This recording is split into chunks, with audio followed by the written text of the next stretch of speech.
Hi there, my name is Matthew Carson with the Open Source Energy Network. We're very excited to be bringing these testimonies before you today, but first of all we'd like to thank the Disclosure Project. The Disclosure Project has spent a couple years and over $250,000 acquiring these exceptional energy testimonies from trailblazers in the clean, free, renewable energy field. These testimonies are testimonies. They aren't simply interviews. They have been documented with affidavits and documented credentials. These people have important things to say about the current state of energy as it is in the world today. Please listen carefully, watch carefully, share these videos, disperse them amongst your friends, email the links around, but make sure to donate directly to the Disclosure Project today, and keep in mind that these are not fictional interviews or showbiz articles. These are testimonies that we hope, and the Disclosure Project hopes, will eventually stand in a court of law. Thank you. My name is Tom Bearden, Lieutenant Colonel, U.S. Army, retired. Spent 20 years, a little more than that, in the active military, mostly in air defense, various other assignments, field artillery, technical intelligence assignment, liaison to Canada, to some technical work going on site in turbulent wakes and reentry systems and so forth at the Canadian Armament Research and Development Establishment, and spent quite a number of tours in basically R&D work in the military, developing missile systems and things like that. For about 20 years or more, some associates and I have been researching very heavily into trying to extract electromagnetic energy from the vacuum. Now, we did so under somewhat duress because the conventional electrodynamics model does not allow this to happen. In other words, it doesn't allow you to extract excess energy from the vacuum and use that to power your load. So it doesn't allow you to make a self-powering system. So we took the approach that some of the phenomenology we had seen in experiments and so forth convinced us that it was possible, and there didn't seem to be any real physical reason why it couldn't be extracted if we could find the way to do it. But we had the problem of why doesn't the electrodynamics allow it to be done? So at the same time, we also began a study of the foundations of electronics. In other words, what are the fundamental concepts that are assumed in the theory? Where did they come from? And how did they get in there? And that turned out to be very interesting and very pertinent, because electrodynamics kept getting modified and restricted is what kept happening to it. The original theory that Maxwell had was 20 equations and 20 unknowns, quaternion type equations. What we've done is the closed current loop circuit, where all the carriers have the same mass per charge ratio. All the buckets have the same weight, so to speak. Anytime you build a circuit like that, it's quite easy to show that the amount of energy that circuit collects, when we do this free regauging and we do increase its energy, ever how much it collects, it will then use precisely 50% of that to destroy the thing that let it do that. And it's really the dipole, the source dipole. It will use that to kill itself, so to speak, and have no more excess energy. The other half will go out to the circuit and power the loads and losses. That means less than half gets to the load. Well, to restore that source dipole, in other words, so we can get some more energy in to use, it costs just as much to restore it as was used to destroy it. So we got to put in more than we can ever get out in a load with such a squirrely circuit. And that's the only kind of circuit we've used in power systems since day one. We're still building them. We're still making power systems that deliberately kill them. So we pay the power company to have a giant wrestling match inside his generator and lose. That's really what we pay them for. So that doesn't seem to be the way to run a railroad. It would seem to be much more ideal to freely change the energy of the system, pay a little switching cost so we get it switched over to the load, and dump it in the load and let it go, let it power the load. And so you can do it. So the problem we ran into was that the electrodynamics had actually been modified to throw out the very kind of systems that we had seen in our experiments, evidence that could be done, but violates the ordinary electrodynamics. And we can do it and not violate conservation of energy. We can do it in accord with thermodynamics, and we can do it in accord with physics and electromagnetics. Now, this is absolutely rigorous. I don't care how many folks want to check that. It will hold up. It is rigorous. So this was one thing we established from the study of the foundations of electromagnetics. You are permitted to have electromagnetic systems that power themselves and their load, and you don't have to put in the energy. They take it from the vacuum, the active vacuum. Our engineers are taught to throw away about 10 trillion times for a typical average case as much energy as they pull out of the vacuum without even knowing it in a generator and a battery. And it's pouring out down the circuit and misses the circuit. They throw all that away and only calculate the little bit that we catch in that circuit and then use. Now, when we measure the circuit, we obviously measure the energy being dissipated by the various pieces of that circuit. Well, if the energy is being thrown out of there, it had to get in there. So obviously the measurements of the circuit will match Poynting's theory because it'll match the energy that actually went in there to get dissipated. Like the country boy said, you got a pipe here, so to speak, and it's got some holes in it. If you measure all the water flowing out, that's how much water come in it. Now, your whole river can be around it and missing the pipe, and you won't measure that. So we have built a whole science based on throwing away this enormous energy that is pulled out of the vacuum by every little old separation of charges, every dipole. Well, in the 50s, in the 1950s, particle physicists discovered, Wu and others discovered broken symmetry. They discovered how fundamental a process something like this dipole is, where we separate two opposite kinds of charges. And T.D. Lee, for example, looked at it for physical charges and so forth, and Lee won a Nobel Prize for it. Any dipole is a broken symmetry in the fierce exchange with a vacuum. It's a broken three-dimensional symmetry. What does this mean? Cutting through all the words and getting down to country boy language. It means that nature does not insist on conserving energy in three dimensions. We do because we have a three-dimensional mind. We like to think in terms of space because observation itself destroys time and what we look at is spatial. So we like to think the world is made of space, not space-time. However, nature loves to work in four dimensions. Her fundamental law is conservation of energy must apply in four dimensions. Now, you're not going to beat that one, so never think about that. But there is no law of nature that requires you to come in and say, also it must apply simultaneously in three dimensions.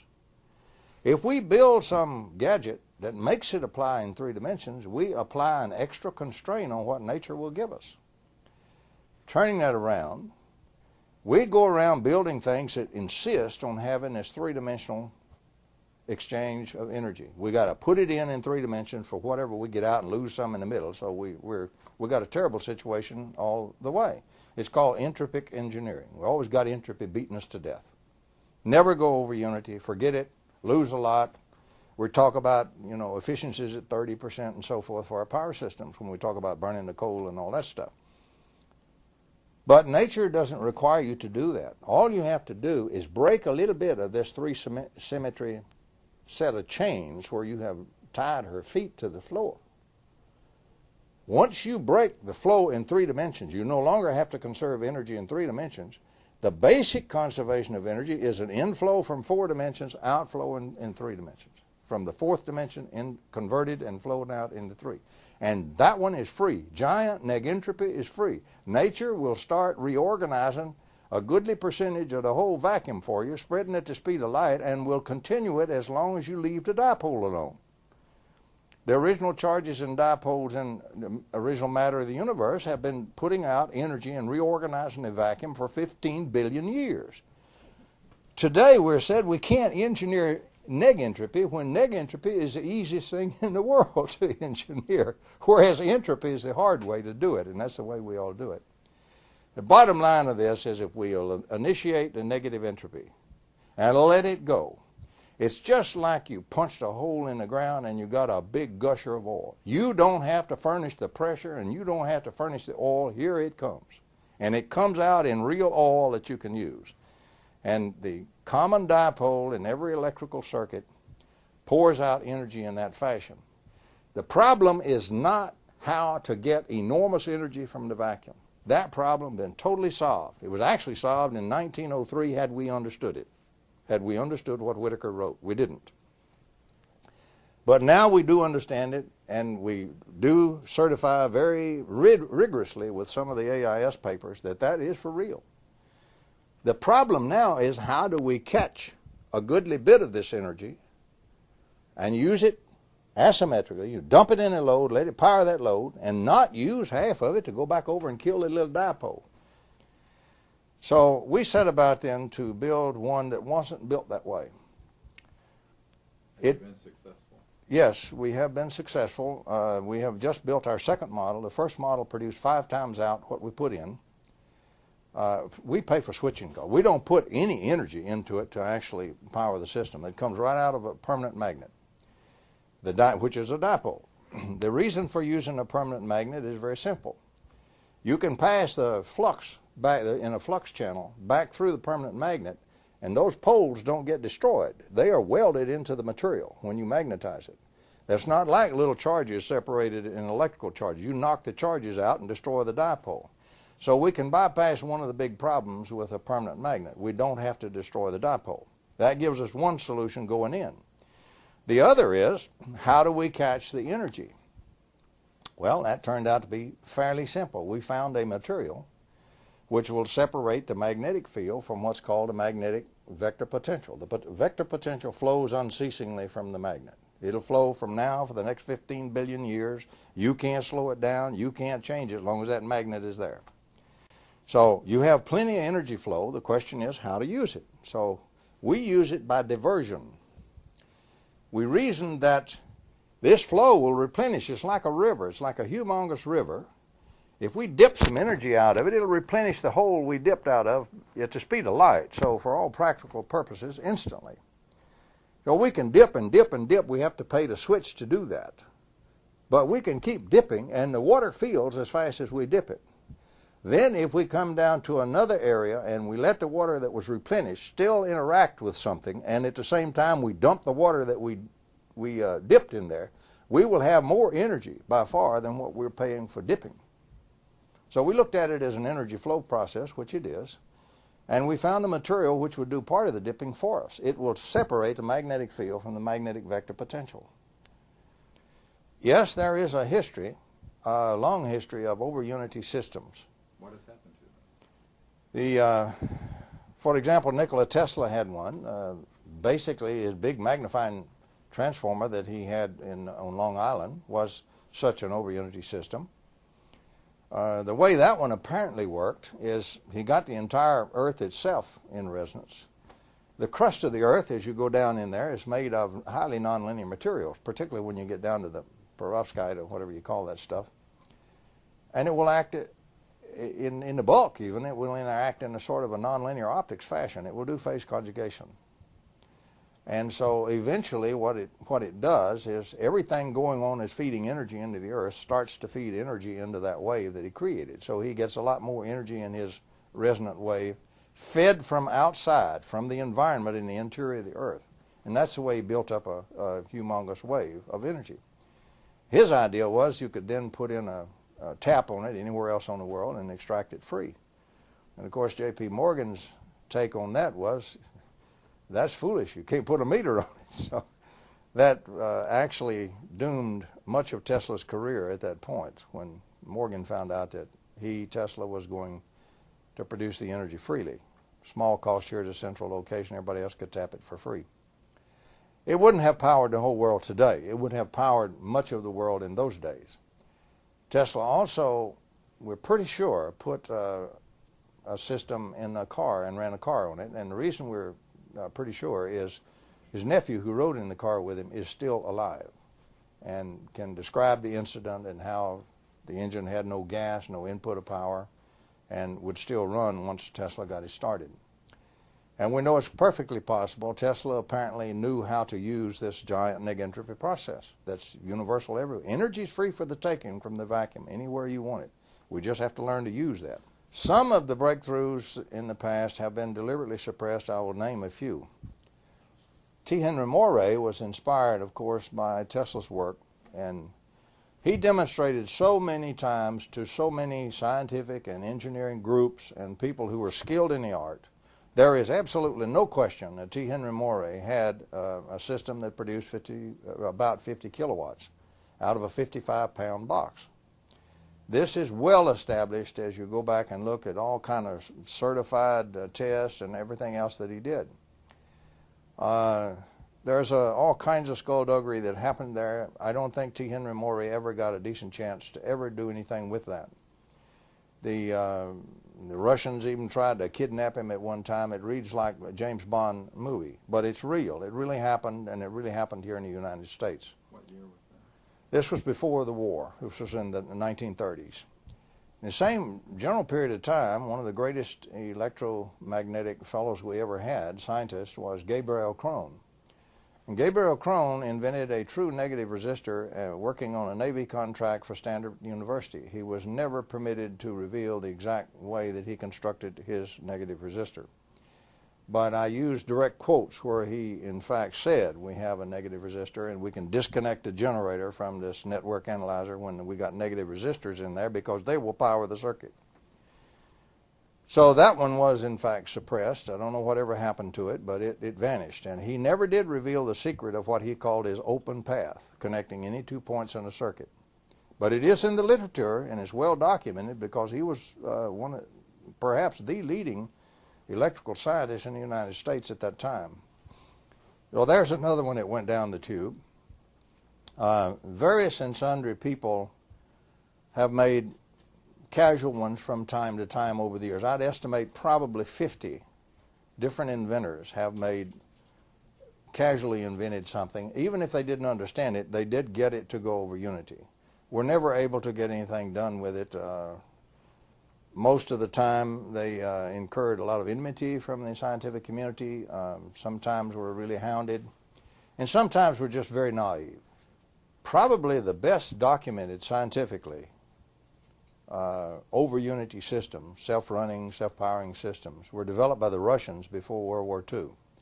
It's in the French scientific literature, and it's also in the Russian scientific literature. The papers are there. I quote them in many of the things that I published. And you can go check the papers. The theory is there.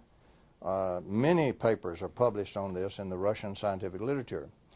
They built what we call parametric oscillators. They have an oscillator going and they change in the middle, they switch the actual inductance or capacitance or both of the things so that it becomes a self-oscillation device. And they reached, goodly power for those days of 50 and 100 kilowatt devices. There are many ways of looking at the suppression that's occurred in this area, and certainly I do not wish to talk about it myself, but I've been a victim of quite a bit of suppression. So has any other legitimate researcher in this area. All I can do is give you my ideas and drawn from my own experiences and what I think it is and where I think it's coming from. Today, we don't have so much big kingdoms. Today, we have big economic programs, big economic companies, or basically, we have cartels. We have a whole set of cartels in an area, interlocking corporations, and behind this, we have a few people who are quite wealthy and who own most things. Now, the normal nature of the beast for very powerful empires, let's call that an empire. It's a corporate empire, a set of corporations empire. It's basically a cartel. Historically, as far back as you want to go, we have had cartels. Any time we have a very powerful cartel or set of people that control a lot of things, that resists any means of changing its inflow of control and its inflow of funds and money and its power. Everybody's trying to be the big monkey. It's really as simple as that. And so the more powerful the agency, the more powerful the group, the more powerful the cartel, the more they will resort not only to legal means but to extra legal means to suppress their competition. This is openly known today. For example, the greatest espionage in the world is industrial espionage between one corporation and another right here in America. They're the ones that hire all the spies and the spooky equipment and everything like that, by far more than the intel agents do. So that's one thing we have. We have the giant industrial, or really cartel, economic cartels in energy. And it's not one cartel. So there are many, many groups in energy. And each of those has become very powerful in its own area, and each one does not wish to see simple little electrical taps pulling out enormous energy from the vacuum.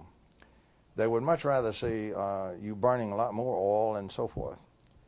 So, yes, in my view, there is a very active suppression effort by those kinds of folks.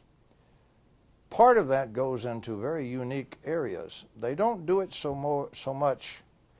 It's not totally mafia type stuff. It's not like, you just flat get shot. There's some of that. But one of the main ways of suppressing it is they take a deep psychological profile of an individual that they wish to suppress. What it means is they really wish to get him entangled in all kinds of difficulties he can't get out of. Now, a good trait from a human being standpoint may be a very valuable trait to somebody who wishes to manipulate you. For example, suppose you're easy to approach. That's a vulnerability. That's a serious vulnerability. So one's deep psychological profile is examined in great depth by real experts. And any way that you can be gotten to where you're naive, you don't have who knows international finance? You can be had on a money laundering scheme easily and not even recognize that's what you're in. So any way that you do not have good knowledge, or you do not have ability, or you have a vulnerability, they call them vulnerabilities, then they arrange scenarios just like you would write a movie. In fact, they do it with computers, all computerized. And in this scenario, we write a play where this particular vulnerability is going to be exploited in the target. Now, they keep deep psychological profiles on lots of useful fellows. These are people who basically have knee-jerk reactions or something, or they're radical, or they have some kind of way they interact, which, if could be connected with you, would be in the area we wish the interaction to occur, to get you off into something else totally different from what you're doing. So the next thing you know, here, all it takes to set that up may be a phone call and stimulate the interaction to occur. And then the controllers sit back and watch the game go. It's gaming. But it's just like watching a movie scenario. One of these days, we'll probably write a book on gaming and how it's done and what kind of the main games they can use. But I can tell you they're very effective. You can get so many different games from so many different walks of life by so many charming folks who are really oily characters that you would not believe it. And those come at you en masse. And usually they bury you. They bury you off in the courts. They bury you off. They get you tricked into doing an illegal act. How would they do that if you wouldn't violate the law? Real simple. How can you be made to violate the law when you're not a criminal? Simple. Let me give you a for instance. A fellow comes in and he says, we really need to get some real major financing. Every inventor's poor. Everybody's struggling. Nobody's got the money to build all these build-ups, which may cost $10,000, $15,000, $20,000 apiece. So everybody's struggling for money. So he comes in and we're going to raise this. We're going to form a stock company. We're going to do all these good things. Unbeknownst to you, he goes off to the Securities Exchange Commission and several other people, Treasury Department, and he says, hey, I think I have fallen in with a den of thieves. Of course, he's the CEO now, understand? Because he's the guy who knows all this stuff. And I'll tell you what I'll do. If you'll give me immunity to prosecution, I'll help you catch these crooks because they're going to do the greatest money laundering thing you ever heard of. It's going to come right out of one of these foreign countries. It's going to be scrubbed and come in here to fund this effort. It's going to be laundered dope money or something like that. You have no knowledge this is happening. And they jump at the chance. They'll give him the immunity to prosecution. That's their normal modus operandi.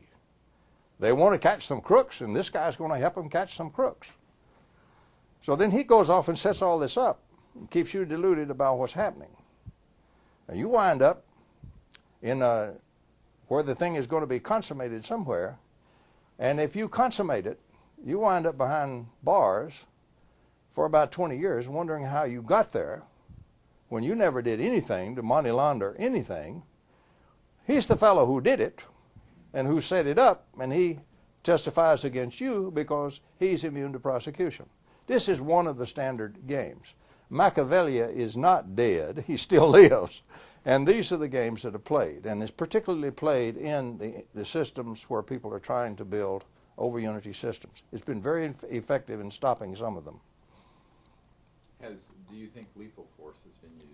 Lethal force is used. I worked with an inventor, for example. The Sparky Sweet is quite well known.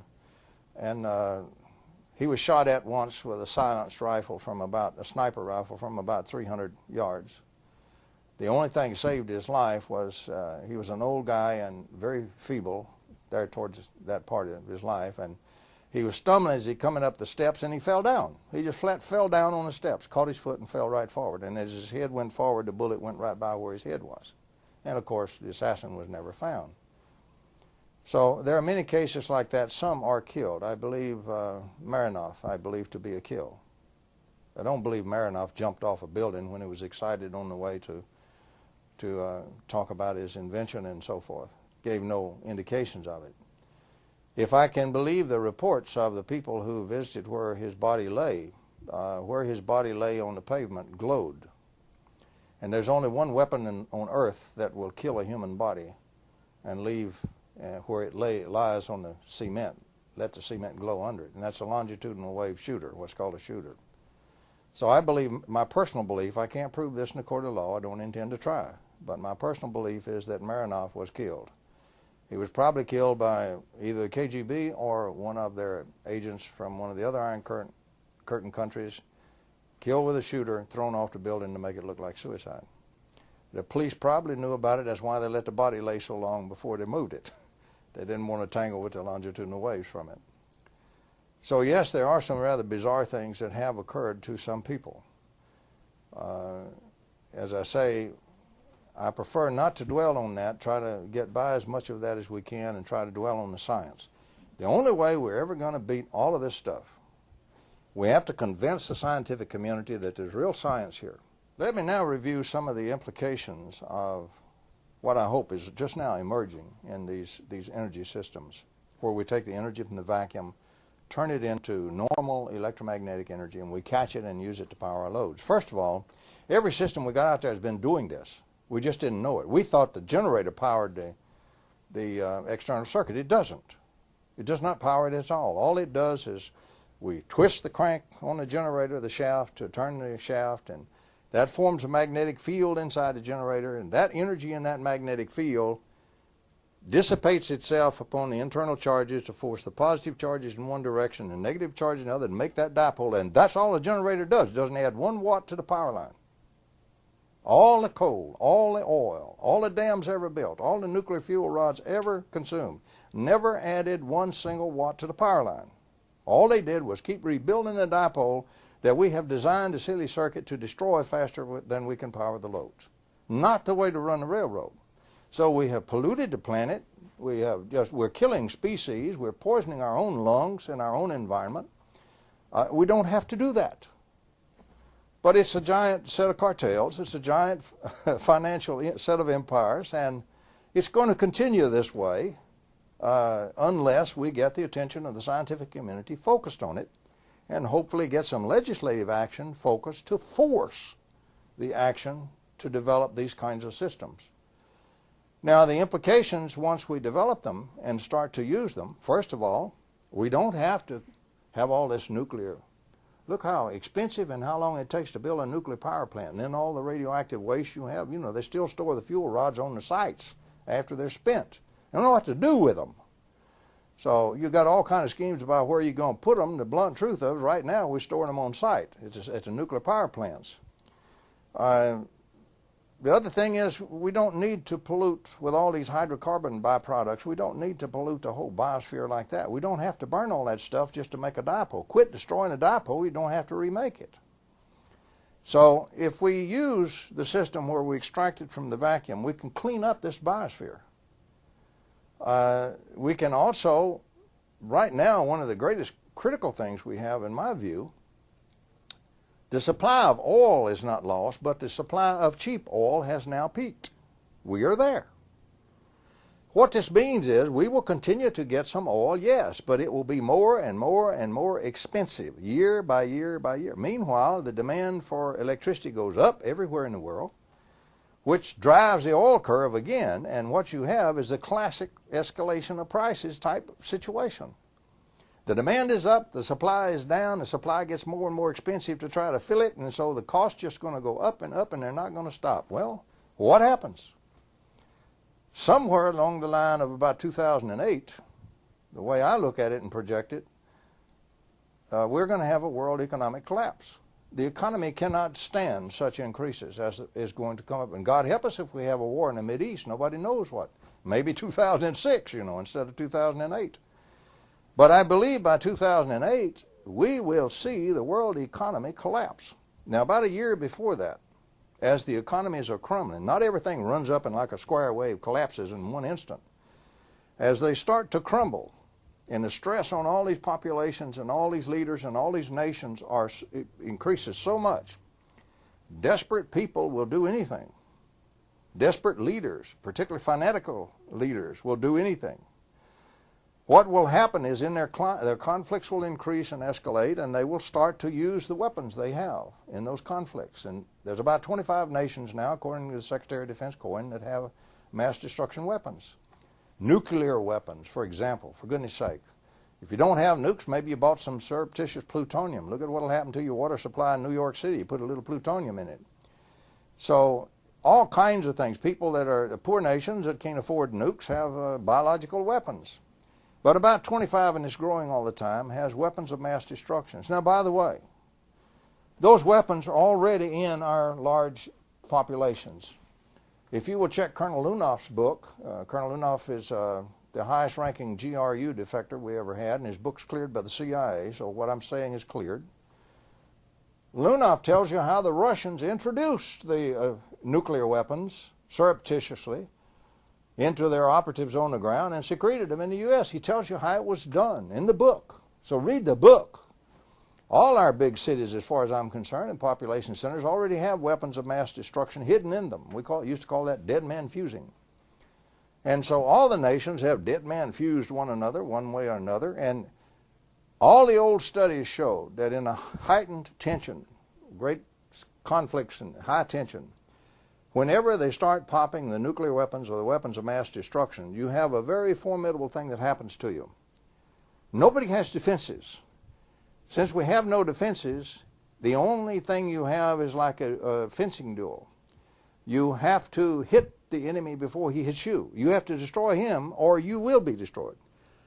Mutual assured destruction is a funny acronym. The only thing that's debatable about it is whether the destruction shall be mutual or unitary. What happens is everybody fires on perception of preparation by his adversaries. And you have to fire everything you have as fast as you can, as rapidly as you can, as massively as you can to try to destroy your enemy, and otherwise you have no chance of survival. So what we get is the great Armageddon everybody's been dreading. The energy crisis going right now, in my view, will probably evoke a great Armageddon that we've all feared so long in about 2007, if we don't solve the crisis. Because of what I view as the stress I view this as the greatest strategic threat to survival of the United States and, in fact, of civilization itself that has ever existed in my lifetime. Now, the fools may blow the world from other causes. Don't misunderstand me. But they're going to blow it from this cause. This I'm quite certain of in my own view. So it means that anything I can do to try to stop that has to be done. What we need is a great Manhattan Project. You can do it. This is a doable. We have the principles. We know how to do the giant neg entropy. We have good scientists. We have some sharp young grad students and postdocs. They aren't allowed to work on these kinds of things. For goodness sakes, let's marshal them together like we did in World War II to get the atomic bomb, which we went from zilch, you might say, in 4 years. We had an operational bomb. Let's do the same thing here because survival depends on it. Not only of us, but of civilization. There's even a little evidence, and I don't know really how to put this in perspective. We had one friend, for example, that we worked with very closely who built practical over unity systems. He demonstrated at a conference, for example, an 8 kilowatt system. And then very mysteriously, he and his whole family disappeared. We have found out since, in fact, not long ago, that he's still around, and he's doing very well because he was attired in a very expensive suit and a very nice automobile. But he and his family are okay, even though they disappeared back there. But here was a successful unit that just flat disappeared off the face of the earth. Now, I assume, rightly or wrongly, it has to either be for the great financial empires or it has to be for some kind of black project that somebody needed a power system that would power itself in the load. And they classified it. Whatever it is, I don't know, but whatever it is, the survival of humanity itself and civilization itself is now at stake. And I really believe through the auspices of the U.S. government, regardless of what that kind of program in it, anywhere it may have, we must bring it forward to save ourselves and save the earth. If we don't, we can keep it secret or we can keep it in the control group hands, and we shall all go down to oblivion in about 2007. What needs doing immediately deals with the scientific community. If you look at what the scientific community is doing, I'm speaking sadly, but I'm speaking bluntly and truthfully. If you will read the literature, you will find it's almost business as usual. They're not doing anything that has any chance of stopping this problem before the world explodes in our faces. Sure, windmills are good. Burning the oil cleaner is good. All of these things, building a couple of more dams is good if you don't destroy too much of the biosphere, etc., etc. Building some windmills is good. However, that's a spit in the ocean. It doesn't solve the problem. The problem is just exactly like what we had in World War II. We have a problem, it's a doable, it can be solved very quickly because we've got the first half of it already solved, how to get the energy out of the vacuum. So half of it is already done. But we can't get the scientific community to move on it, to turn those young grad students loose and those young postdocs loose. The professor at the university, for goodness sakes, is trapped. He's absolutely trapped. All the universities are greedy. They want the overhead money. He's got to bring in extra money. He's got to get patents. And of course, he's got to get his papers published. So he's caught in a process where he must compete for the packages which are put together and come down for availability to compete for. If he doesn't get those packages and win them, he doesn't fund his grad students, he doesn't get the overhead money, he's going to be lucky if he's working for the grocery store instead of being a physicist. So he's in a mad scramble to try to feel and keep running on a treadmill to meet the conditions that's been laid down on him. And goodness sakes, those packages already prescribe all the research he's going to do and his grad students are going to do. So we've got the whole scientific community working on the wrong problem.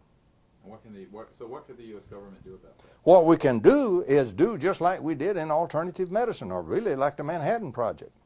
You can order the scientific community to do it whether they wish to do it or not, and hold them accountable from the highest level to the bottom. How much money are we spending in our national laboratories on nuclear stuff? Don't we think at least about 10% of that money ought to be rooted out of there and spent on nothing but this, which might save us while the other stuff takes us down the tube? Of course we should. In fact, it ought to be more than that. The best scientists we have, the best grad students, the best postdocs ought to be turned loose on this problem, and that means funded. And that means that we do not allow scientists to slander and libel people who are trying to do research in this area. Right now they do it wholesale and they do it at will. Now, look at what they call me in print, for goodness sake. But the problem is the scientific community resists change and it's doing business as usual. And my bottom line is, unless the legislative branch, together with the administration, forces them to get on this problem and solve it, they will not only fiddle while Rome burns, they will help burn it. Only alternative you have now, of course, since at this moment, as we speak, the government has not moved. The scientific community has not moved. So that is a fact as of this moment I'm speaking. I hope that changes. I'm trying to change it. But right now, that is a fact. And right now it's a fact they're not going to move unless something happens to move them, and neither is the scientific community. Failing that, the only thing left is the private industry. And that's a mixed bag. First of all, the moment you try to do it in the private industry, then is when you are absolutely vulnerable to all the games. For example, lawsuit alone can hang you to where you will never come out of it for the next 15 years. The lawsuit doesn't have to be justified or anything at all. You can sue anybody for anything if you've got enough money to file the suit and want to swear. Simple as that. So the other thing you have is you can trigger anybody from anywhere for all kinds of radicals to come out of there and say, oh, you used a coil of wire, or you used something over here, you used some semiconductor, you stole my invention. And so the next thing, you can be in court for 20 years on that. All of this comes at you. This is part of the delay. This is the groups wanting to stay in power while we all go down the tubes. They operate primarily in the private sector. So you're automatically in that arena where the real lions are after you all the time. You're over there trying to find a legitimate deal. Okay, let's talk about venture capital, sometimes called vulture capital. But if you find a good one, it's not vulture, it's venture. What does a venture capitalist want to do? He wants to buy 30% or 50% of your company, or 51, or maybe 60. He's got the money. The next thing he wants to do is he's going to move you and all your guys right out of there, and he's going to put his own management team in there, and he's going to run it with bean counters. If you run this one with bean counters only, you destroy the program before you start. So your only choice then is to avoid venture capitalists like the plague and to try to go for licensing, which means the brunt of doing the research on the front end falls on you and your meager resources, which for working people is whatever you can afford out of your back pocket. But if you don't do that, you're not going to do it anyway. How many have you seen in the past that went the venture capital route that were real? How many of them made it? I can name 3 or 4 that were real. They're not there yet. They're not going to be there. They were buried. So the thing that sets in, you have to do it by licensing. Then you got to get the patent office. The patent office says it's impossible to do an over-unity system. The API, the Physics Institute, comes down on you and says it's absolutely against the laws of nature. It isn't. These are people who haven't even studied the problem, and they know classical thermodynamics, but it's against the laws of nature and it violates classical thermodynamics. Of course, it violates classical thermo. You can't build one of these by classical thermo. You build it by the other kind of thermodynamics. So the next thing you have is the scientific community is all over. Look what they did to cold fusion. There's real stuff in cold fusion. 600 experiments worked, for goodness sake. So the thing is, you're against the scientific community is against you, lock, stock, and barrel. And by the way, everything is a distribution curve.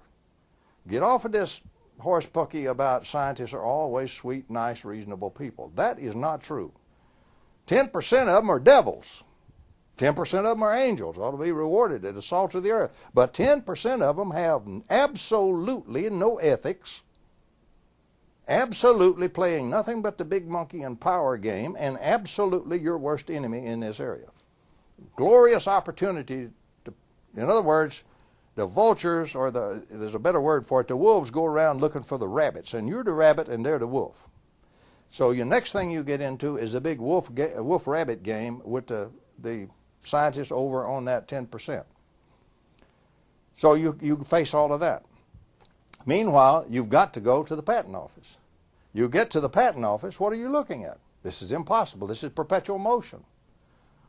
You say, well, the atoms have been doing this for 15 billion years. It's not perpetual motion, but it's just long-lasting. But they call it perpetual motion, and of course there is an unwritten law that anything that's perpetual motion shall not be even proved or looked at. You can't even get a serious consideration in the patent office. I speak as one who has submitted patents in this area. I know what I'm talking about. I've defended a couple of them.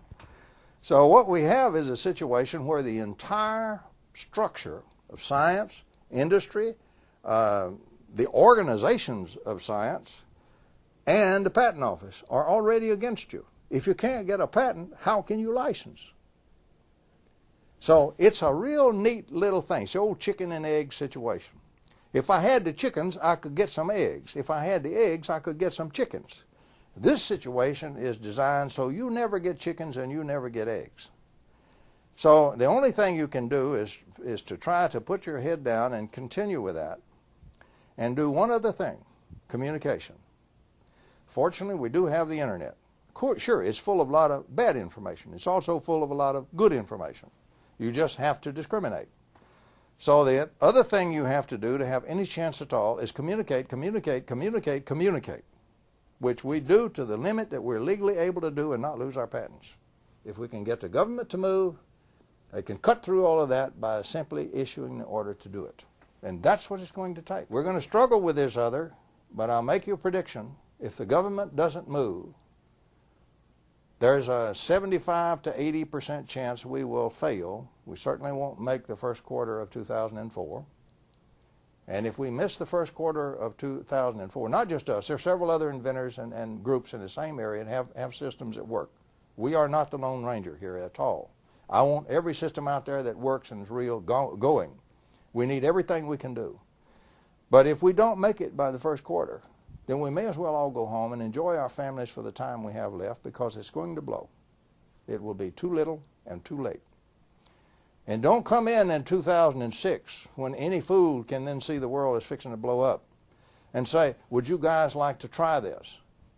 I'll say, no, I'm going to enjoy my family while the time I have left. You blew it back in 2000 and 2001. You decided right then to blow it. And so it's on your head. And that will be all we can do if we don't make the schedule. Everybody wants a modern life. They want to get out of the mud and the slime and everything and have lights and have, things that are powered and have industry and jobs and homes and schools. These are common strivings from the human heart. And to try to do that the way we're doing it will destroy the planet, and we will forcefully destroy each other. It seems to me we just ought to be wiser than that.